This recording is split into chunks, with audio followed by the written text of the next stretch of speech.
السلام عليكم ورحمة الله وبركاته. أهلا بكم متابعينا الكرام في كل مكان. وصفة النهاردة هنخزن مع بعض الزبدة البلدي الفلاحي الأصلي، وتقعد معانا من السنة للسنة من غير ما تغير لا طعم ولا ريحة، بشوية خطوات بسيطة جدا. اتبعوا الخطوات هتطلع معاكم مظبوطة جدا. في البداية هنجيب حلة تكون أكبر من كمية الزبدة اللي احنا هنسيحها، وهنحطها على نار هادية جدا. بعد ما تسخن الحلة بتاعتنا نبدأ ننزل بالزبدة. طب ليه احنا هنحطها على النار الاول وما حطيناش كل الزبدة مرة واحدة وبعدين رفعنا الحلة على النار؟ لان الزبدة بتبقى ساقعة زي ما انتوا شايفين كده متجمدة، فلو حطينا كل كمية الزبدة فهتبقى ساقعة جدا. على بال ما درجة الحرارة الهادية بتاعة النار ترفع درجة حرارة الحلة، هتكون الزبدة اللي تحت اتحرقت واللي فوق لسه بتسيح. كمان دلوقتي مش موسم الزبدة، موسم الزبدة في شهر طوبة، بس انا بجيب كمية في شهر طوبة وبخزنها عندي في الديب فريزر. لما بخلص الكمية القديمة ببدأ اخرج من الكمية الجديدة واسيح واستعملها. كمان احنا اخترنا ان الحلة بتاعتنا تكون اكبر من كمية الزبدة اللي احنا هنسيحها، لان الزبدة بتغلي وبتفور. فلو الحلة صغيرة او على قد الكمية بالظبط، هنلاقيها لما تفور هتبهدلي الدنيا وتبهدلي البوتاجاز بتاعي. وخدتوا بالكم طبعا ان احنا ما قلبناش فيها نهائيا غير المرة دي، علشان نتأكد ان كل كرات الزبدة ساحت. شايفين الزبدة بدأت تغلي وبتفور. هنسيبها برضو، مش هنقلبها ولا هنيجي جنبها لغاية ما الفوران ده يحصل فيه فجوة كده من النص. وما تخافوش علشان الحلة كبيرة، هي مش هتتخطى الحلة ولا هتغرق البوتاجاز معانا. وبمجرد ما الفجوات تحصل كده في الفوران اللي كان في الزبدة، هنجيب بس اي معلقة وناخد الرغوة اللي في جناب الحلة، علشان لو سيبناها طول الوقت من غير ما نشيلها من على الجناب هتتحرق وهتمرر لنا الزبدة بتاعتنا. وبعد مرور 10 دقايق من الفوران بتاع الزبدة والفجوة اللي حصلت في منتصف الزبدة، هنجيب المعلقة ونقلب الزبدة من فوق ومن تحت، علشان ما نخليش برضو اللي بيترصب تحت يتحرق ويمرر الزبدة واحنا مش واخدين بالنا.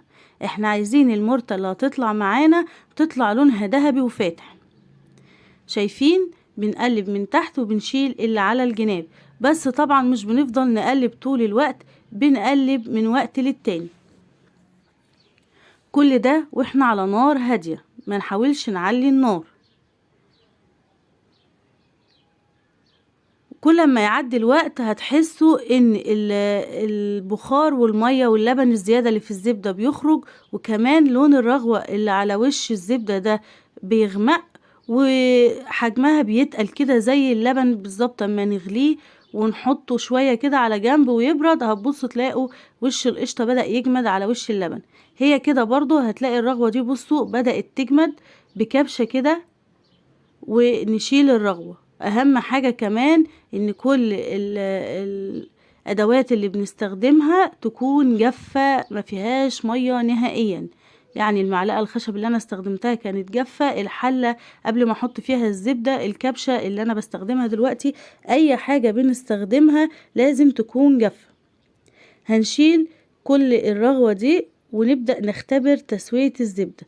شايفين اول ما بناخد شوية كده من الرغوة الهشة اللي على وش الزبدة دي ونخليها في الكبشة، لو بعد ما تهدى الرغوة دي اتحولت لزبدة صافية ومفيهاش اي كلاكيع من الرغوة اللي كنا بنشيلها الاول، تبقى كده الزبدة بتاعتي بقت جاهزة معي. كمان لما نحس ان لون الزبدة بقى شفاف قوي كده، كده الزبدة بقت تمام وجاهزة معي.